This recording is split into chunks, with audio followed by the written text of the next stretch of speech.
E aí, Diego? Beleza? Quantas unidades há em uma dezena? É daí eu compus.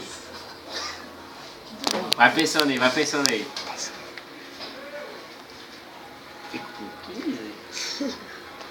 É 20. Outra, vai, Júnior. Outra.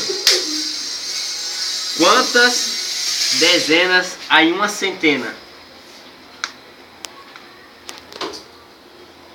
Calma aí, é um minuto de tensão agora. Os neurônios deles estão tentando renascer aqui, estão dando um... 2.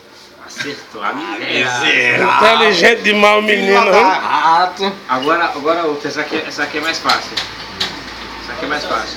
Eu tenho 3 maçãs, 10. certo? Como 2, ficam com quanto?